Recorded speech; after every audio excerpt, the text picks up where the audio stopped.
Hello everyone, and welcome once again to the vast and ominous comic book vault. I'm Captain Logan. Today, you're in for a real treat because we're going to be talking about what I think is perhaps the strangest thing in my collection. Today, we're going to talk about Spidey Stories number 39 from 1979.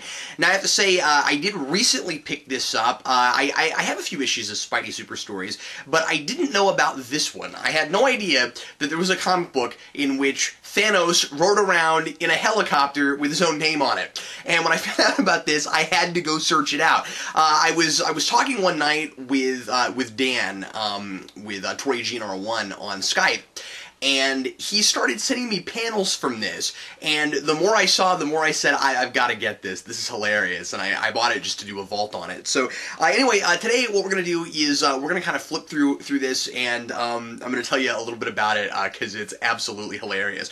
So what Spidey Stories was basically was a book that was supposed to be easy to read for little kids. So, I mean, comics were still, of course, in the 70s being sold primarily to kids, and of course there were a lot of adults that read them too, but by and large I think society pretty much still saw it as kind of a kids market, and so with comics getting a little bit more sophisticated, I guess they decided that they needed to have some books here and there that were like really dumbed down for kids, and so that's what Spidey Stories was. There's this thing up in the corner that says "Easy Reader says this comic book is easy to read." So clearly it's for for smaller kids. But what's funny is it seems like it has a bit of a political agenda because there's a few like really short stories in this, and the first one is about a women's lib march, and you open it up and it says Women's Day 1979, and what's really hilarious is it's not like it was educational, it's not like it was telling kids why this was going on and what exactly it was about, and why the comic book thinks that you know, women are being treated unfairly and that sort of thing. It literally is just this march where all the women are saying women's rights, and you have balloons that say women's rights, and you have banners that say women's rights, and that's all it is. And then you've got Mary Jane watching it in her apartment on TV, where she's like, I hope Peter's watching this because then maybe he'll learn something about women. What, I don't know, because all anybody is saying is women's rights, women's rights. So the mastermind shows up and decides to shut down this march. And we're not given any explanation as to why he wants to do this, other than he's an old man, and I guess he doesn't like that women want women's rights. So he disguises himself as a soda salesman, and he sells all these women sodas. And I think what's kind of funny is that apparently everyone there buys one because it makes all of them go unconscious. It's supposed to be the sleep soda, and it puts them all unconscious. And then later on, Spider-Man, of course, shows up and stops him, and then it's revealed that that it wears off in an hour. So I have no idea what exactly his plan was. Maybe the march was only going to last an hour, and then somehow he thought he was helping to stop the women's lib movement because he made a bunch of people fall asleep at a rally. Anyway, it's hilarious. And then the next story is, and Miss Marvel's in that too, because you have to have a female superhero in the middle of a women's lib thing. And then after that, there's this really short story about the Impossible Man who shows up on Earth just to learn about sports, and so he turns himself into a bat and a ball and other things, and Spider-Man thinks that he's there for some more malicious reason, and then he finds out that he's just there because he wants to experiment. He wants to experience what it's like not to play sports, but to be a ball and a bat and things for some reason. And then at the end of that story, there's this hilarious part where the Impossible Man picks up a camera and takes a picture of Spider-Man in his full Spider-Man costume, saying, I want to take your picture, my people wonder how Earth people look, now they will know. I think that's hilarious. So then the last story is the real reason I'm reviewing this, and it's called The Cat in the Cosmic Cube.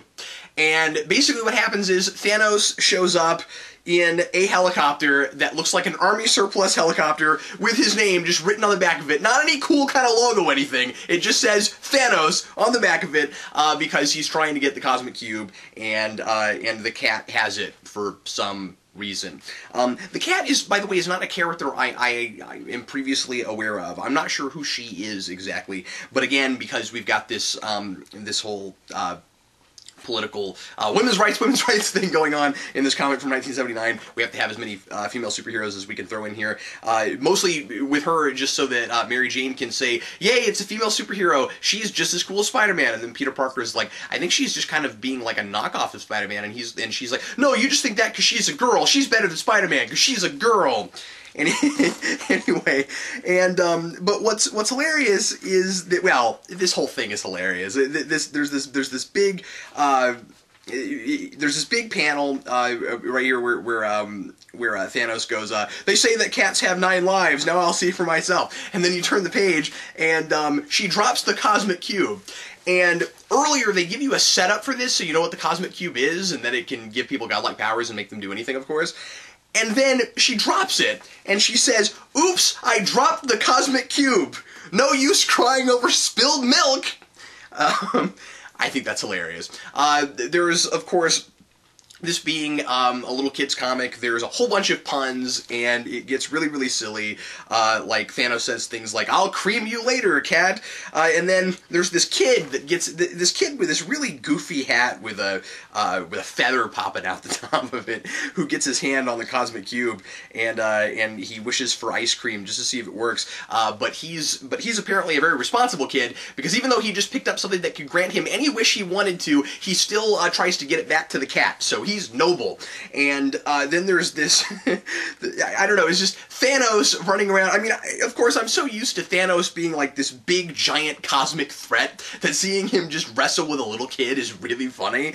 And he's like, and later on, there's this part where he's trying to get the cube from this little kid, and he says, "If you give me the cube, I'll make you my partner." And then there's this big dog, and so all of a sudden they start making all these dog cracks, and Thanos is like, "Doggone it, cat," and then she's like, "Yikes, don't hound me," and then she says, "You're nothing but a ground dog, you can't put the bite on me." Like, every panel, all it is a bunch of dog puns. Yeah, I think that's about all I have to say about this.